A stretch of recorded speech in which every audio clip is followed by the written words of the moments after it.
고린도전서 9장 19절 한 절 말씀입니다. 고린도전서 9장 19절 말씀입니다. 다 같이 한 목소리로 읽습니다. 내가 모든 사람에게 자유로우나 스스로 모든 사람에게 종이 된 것은 더 많은 사람을 얻고자 합니다. 아멘. 지금 이 지구상에서 가장 큰 뉴스는 아마 이스라엘과 가자 지구에서 벌어지고 있는 테러와 전쟁일 겁니다. 오랜 동안 비밀리에 준비해온 하마스가 이스라엘에 기습적으로 테러를 저질렀습니다. 많은 사람이 죽고 인질로 잡혀갔습니다. 또 이에 피해 보복이 시작되었습니다. 이번 기회에 하마스를 완전히 전멸시키고 진압하겠다는 이스라엘의 의지가 강합니다. 또 이로 인해서 레바논 남부 지역에 있는 헤즈볼라도 틈틈이 이스라엘을 공격할 준비를 하고 있는 모양입니다. 이로 인해서 이스라엘과 이슬람 간에 대규모 전쟁이 일어나지 않을까 걱정하고 있습니다. 이 지역은 같은 조상을 모시고 있습니다. 이스마엘은 아브라함의 첫째 아들인 이스마엘의 자손입니다. 이스라엘은 그 아브라함의 두 번째 아들인 이삭의 자손들입니다. 결국 아브라함이라는 한 조상을 섬기고 있습니다. 물론 이스마엘은 서자입니다. 하나님께서 약속하신 아들을 기다리지 못했던 아브라함이 자기 아내의 여종을 통해서 낳은 아들이 이스마엘입니다.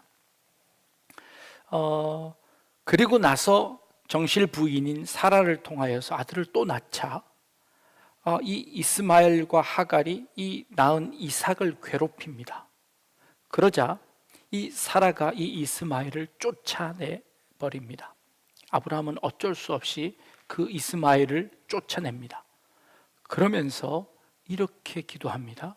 하나님께서 너와 함께 계시고 너를 지켜주실 것이다 라고 축복하며 이스마엘을 보냅니다. 실제로 사막 가운데서 헤매고 있던 그를 하나님께서 은혜를 주셔서 그를 살려내십니다. 그리고 그도 한 민족이 되도록 하나님께서 그를 허락하시고 축복하셨습니다. 이것이 성경에 나타나 있는 우리가 모두 다 알고 있는 내용입니다. 그럼에도 불구하고 이 두 민족은 성경 내내 싸웠습니다. 그리고 지금까지도 그 두 민족은 함께 전쟁을 하고 있는 모습입니다. 왜 이렇게 싸울까요? 이렇게 싸울까요? 서로 자기가 옳다고 믿기 때문일 겁니다. 자기가 믿는 것이 진리라고 생각한 겁니다. 그리고 그 진리를 지키기 위해서 그들은 온 힘을 다해 싸웁니다. 심지어 자신의 몸에 폭탄을 메고 달려 들어가 자살 행위를 하면서까지도 그들은 자기가 믿고 있는, 자기가 섬기고 있는 그 공동체가 옳다는 것을 주장하고 있습니다. 그들을 너무 과소평가하지 마십시오. 그들은 그들이 믿는 바를 온 삶을 들여 최선을 다하고 있습니다. 그런데 과연 그들이 믿고 있는 진리라는 것, 그거 도대체 무엇일까요? 세상에 진리는 하나일까요? 둘일까요? 두 개가 어떻게 진리입니까? 다른 것은 비진리일 겁니다. 우리는 비진리를 사이비라고 하고 혹은 이단이라고까지 이야기합니다. 우리는 주일 저녁마다 이단에 관해서 함께 공부하고 있습니다. 이단은 도대체 뭐가 이단일까요? 나와 달라서 이단일까요? 아니면 진짜 이단이라는 기준이 있는 걸까요? 우리가 그를 이단이라고 하면 그들은 우리를 또 이단이라고 할 겁니다. 그럼 서로 이단이라고 하면 누가 이단인 걸까요? 결국 더 많은 사람들이 있는, 힘이 있는 사람이 진리고 힘이 없는 사람이 이단이 되어버리는 것은 아닐까요? 내가 믿고 있는 것은 진리고 네가 믿고 있는 것은 잘못된 비진리야 라고 이야기하는 것 아닐까요? 나와 같으면 진리이고 나와 다르면 이단이라고 하는 것은 아닐까 하는 생각을 해봅니다. 진리란 과연 무엇일까요? 예수님께서 요한복음 8장 32절에 유대인들을 향하여 이렇게 말씀하십니다. 진리를 알지니 진리가 너희를 자유케 하리라 라는 아주 유명한 말씀을 하셨습니다. 예수님이 진리를 좀 알아라, 그 진리가 너희를 자유롭게 할 것이다 라고 예수님께서 선언하셨습니다. 그러자 그 말을 들었던 유대인들이 이렇게 반문합니다. 우리가 아브라함의 자손인데 우리는 한 번도 종이 된 적이 없는데 어떻게 우리더러 자유하라고 이야기하느냐? 우리는 한 번도 남의 종이 된 적이 없다. 그러니 진리가 무엇인데 우리를 자유롭게 한다는 것이냐? 우리는 이미 자유다. 우리는 이미 진리를 소유하고 있다 라고 그들이 이야기합니다. 그러자 예수님께서 여러 말씀 가운데 이렇게 말씀하십니다. 너희가 진짜 아브라함의 자손이냐?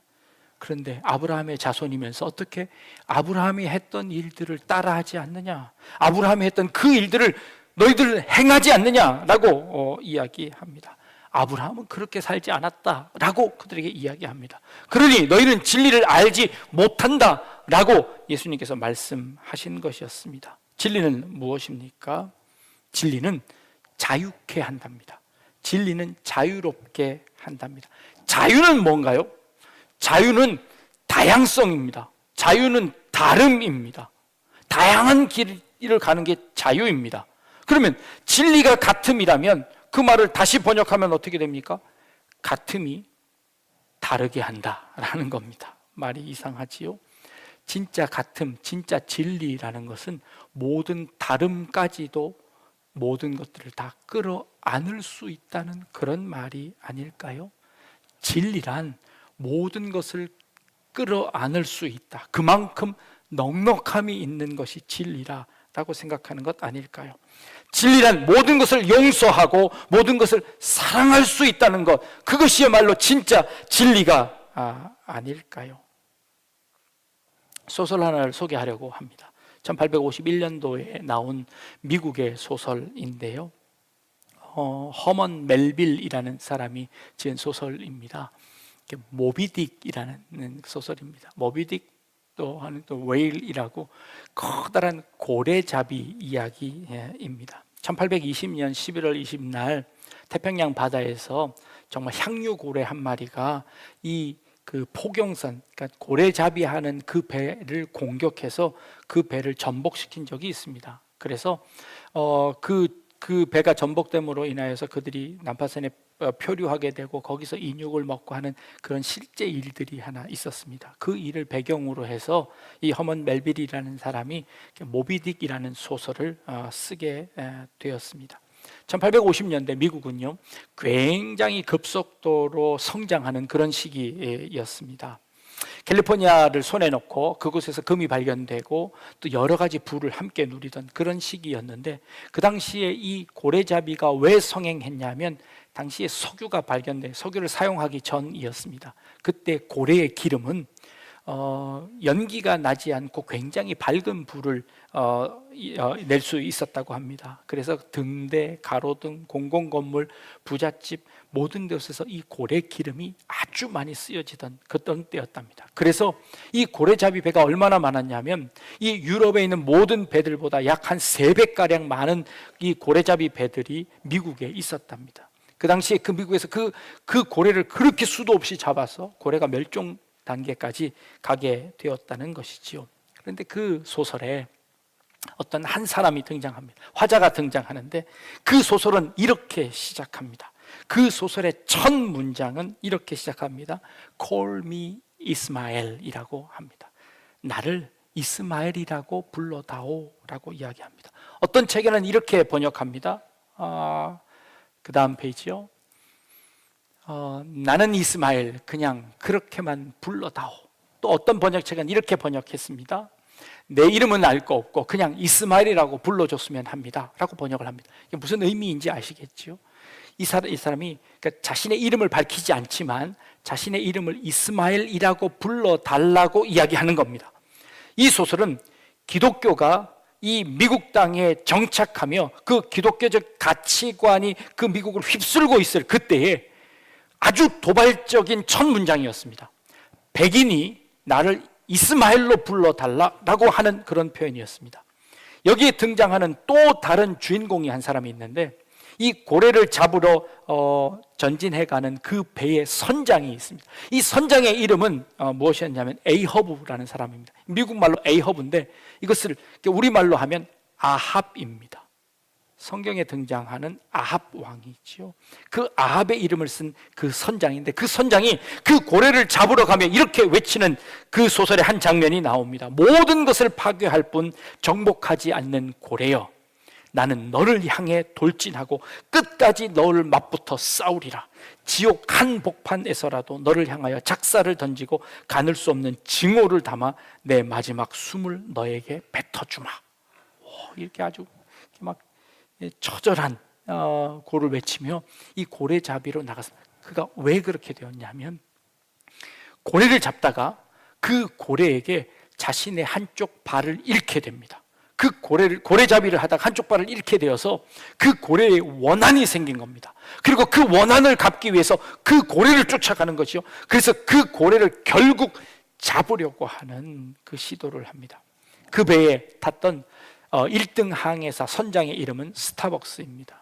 이 소설에서 미국의 지금 현재 우리나라에 있는 커피숍의 스타벅스의 이름을 그곳에서 따냈습니다. 그만큼 미국의 유명한 소설 중에 하나입니다.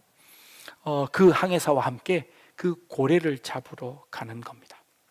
그런데 결국 이 마지막에 어떻게 되냐면, 그 고래를 만나고 그 고래에게 작사를 꽂습니다. 그런데 그 작사에 꽂았던 그 밧줄에 그만 이 아합이라는 그 선장이 다리가 끌려가면서 결국 그 바다에 빠지게 되고, 그 배는 그 고래의 공격을 받아 침몰하게 됩니다. 그 안에 탔던 모든 사람들은 다 죽습니다. 그런데 한 사람 살아나는데, 이스마엘이라는 사람이 살아납니다. 관뚜껑 하나 붙잡고 거기서 표류하면서 겨우겨우 살아내는 것이죠. 이 소설의 아이러니, 이 소설이 담고 있는 상징과 은유들이 굉장히 많습니다. 어떻게 정확하게 해석할 수는 없지만, 그러나 백인임에도 불구하고 크리스찬임에도 불구하고 자신을 이스마엘이라고 불러달라고 했던 그 한 사람만 결국 살아남습니다. 그리고 나머지 모든 사람들은, 그 고래를 잡으려고 하던 모든 사람들은 다 죽습니다. 그것이 이 소설의 마지막 장면입니다. 아이러니죠. 자, 오늘 우리가 읽은 본문과 한번 연결해 보려고 합니다. 오늘 읽은 우리 본문은요, 사도 바울이 이렇게 고백합니다. 내가 모든 사람에게서 자유로우나 스스로 모든 사람에게 종이 된 것은 더 많은 사람을 얻고자 합니다 라는 이 말씀을 하고 계십니다. 자, 사도 바울은요, 유대인이었습니다. 그는 하나님을 절실히 잘 믿던 사람이었습니다. 그래서 그는 온 열심을 다해 하나님을, 유대인과 다른 신앙을 가지고 있었던 기독교인들을 박해하기 시작했습니다. 그들을 박해함으로 그가 얻을 수 있는 유익은 하나도 없었습니다. 그럼에도 불구하고 그는 자신의 온 삶을 다해 최선을 다해 그 일을 했습니다. 왜요? 자신이 믿고 있었던 진리를 수호하기 위해서였습니다. 하나님 이외에 다른 신을 섬기고 있는 사람들, 그 사람들을 받아들일 수 없어서 그 사람을 잡아 가두는 일에 최선을 다하는 일을 사도 바울은 하고 있었습니다. 그런데 어느 날 다메섹으로 그 일을 하러 가는 도중에 자기가 박해하던 그 예수 그리스도를 만납니다. 자기가 진리라고 믿었던 그 진리가 하루아침에 무너지는 경험을 합니다. 그 진리가 무너진 가운데 무엇이 참된 진리인지를 찾아 헤매기 시작합니다. 그 즉시로 그는 모든 하던 일들을 다 내려놓고 광야로 갑니다. 정확하게는 알 수 없지만 2년인지 3년인지 동안에 그는 자기가 갖고 있었던 모든 가치관을 내려놓고 참된 진리를 찾으려고 헤맸습니다. 그리고 결국 그가 깨달은 것은 무엇이었을까요?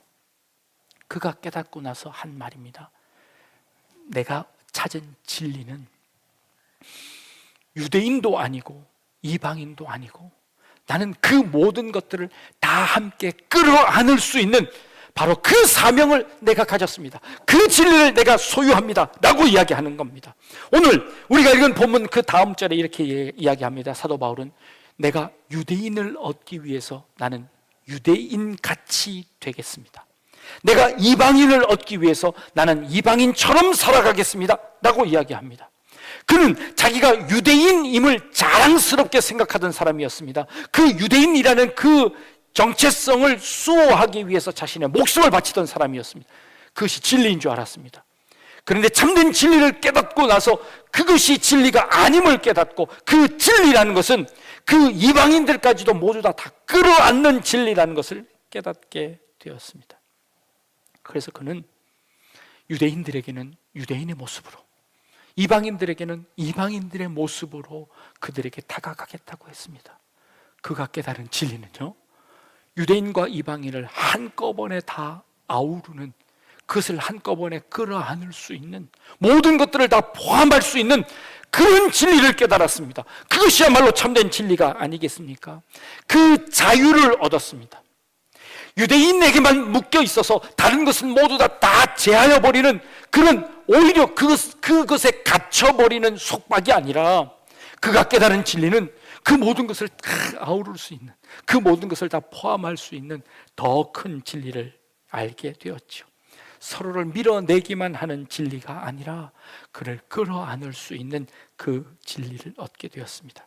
그리고 사도 바울은 이렇게 고백합니다. 내가 모든 사람에게 자유로우나, 그러나 그 자유에서 한 걸음 더 나아갑니다. 스스로 모든 사람에게 종이 되는 자유를 얻습니다. 이것은 무슨 역설입니까? 한 번도 나는 남의 종이 된 적이 없습니다. 나는 자유자입니다. 근데 그 자유가 오히려 자신을 속박했습니다. 진짜 자유는 무엇이냐면, 내가 스스로 어떤 것에서 속박되지 않지만 내 자유를 가지고 스스로 종이 되겠다는 겁니다. 그것도 한 사람이 아니라 모든 사람의 종이 되겠다는 자유를 가진 사람입니다. 아니, 이것보다 더 큰 자유가 어디 있습니까? 내가 무엇으로부터 내가 자유하는 것이 아니라 나는 이미 모든 것으로부터 자유로우나, 그러나 내가 가진 그 자유를 가지고 내가 모든 사람에게 종으로 섬기겠습니다 라고 하는, 이것보다 더 큰, 이것보다 더 위대한 자유는 어디 있겠습니까? 사도 바울은 그 자유를 선포하고 있는 겁니다. 이 자유는요, 사도 바울이 예수 그리스도를 통해 얻은 자유입니다. 예수 그리스도는 하나님의 아들로서 모든 것을 다 할 수 있는 분이셨습니다. 그럼에도 불구하고 우리를 구원하기 위해서 예수님은 십자가를 지셨습니다. 그리고 그 십자가를 지심으로 자신의 생명을 우리에게 내어 주시기로 작정하셨습니다. 그리고 그 일을 행하셨습니다. 그 자유는 누구에게나 있는 자유가 아닙니다. 하나님의 아들이 아니고서는 감당할 수 없는 그 자유입니다. 주님은 십자가로 말미암아, 그 사랑으로 말미암아 그 무한한 자유를 우리에게 베풀어 주셨습니다. 그리고 우리는 그 죄에서 속박되어지는 자유자가 되었습니다. 이제 우리는 어떠한 것으로부터 해방되어진 자유자입니다. 그러나 그 자유의 최고 극치는, 그래서 내 자유를 가지고 내 마음대로 하는 것이 아니라 내가 그 자유로 모든 사람의 종이 되는 것입니다. 그것이야말로 그 자유의 최고봉이 아니겠습니까? 사도 바울이 이렇게 고백합니다. 나는 모든 사람에게 자유롭습니다. 그러나 스스로 모든 사람의 종이 되기로 했습니다. 이것이야말로 참된 자유 아니겠습니까? 이것보다 이만큼 큰 자유가 어디 있습니까? 이것보다 더 큰 진리가 어디 있습니까? 그리스도께서 우리에게 생명을 주시면서 스스로 십자가를 지신 그만큼의 진리와 자유가 어디 있습니까? 그리고 우리를 그 자유로 초대하십니다. 그 사랑으로 우리를 부르십니다. 그리고 그 십자가와 그 사랑을 전하라고 하시는 겁니다. 아직까지 미움이 있고, 아직까지 시기와 질투가 있고, 아직까지 여러분들이 그것에 붙잡혀 계십니까? 그러면 여러분 참된 자유자가 아닙니다. 아직도 여러분들 마음속에 미워하는 사람들이 있고, 아직도 내가 끊지 못한 끈들이 있습니까? 여러분은 여전히 노예입니다. 여전히 종입니다. 여러분들이 자유자라고 하지만 여러분 그 미움에 붙잡혀 있는 종에 불과합니다. 진짜 자유자는 그것으로부터 해방된 사람들입니다. 그것으로부터 얽매이지 않는 사람들입니다. 어떠한 핍박과 어떠한 천대 가운데서도 그것으로부터 진짜 자유한 사람은 그것으로부터 해방되어집니다. 그리고 더 나아가 내가 그들에게 종이 되어 주는 겁니다. 그래서 내가 종으로서 그들 가운데 그 모든 사람을 얻는 것이죠. 이것보다 더 큰 자유는 어디 있습니까? 우리 약대지와 함께 우리 모든 성도님들, 주님이 주신 이 참된 자유를 누리시기 바랍니다. 그리고 그 자유가 주는 사랑과 행복을 누리실 수 있는 그런 우리 약대지와 함께 모든 성도님들 다 되실 수 있기를 주님의 이름으로 축복합니다. 기도하겠습니다. 모든 사람에게 자유로우나 스스로 모든 사람에게 종이 된 것은 더 많은 사람을 얻고자 함이라는 사도 바울의 고백이 우리의 고백이 되길 원합니다. 십자가를 지심으로 그 진리가, 그 자유가 우리에게 사랑을 허락하신 것처럼 우리도 서로 사랑하며 스스로 종이 되어지는 그런 자유를 누릴 수 있는 저희들 되게 인도하여 주옵소서. 감사드리며 예수님의 이름으로 기도합니다. 아멘.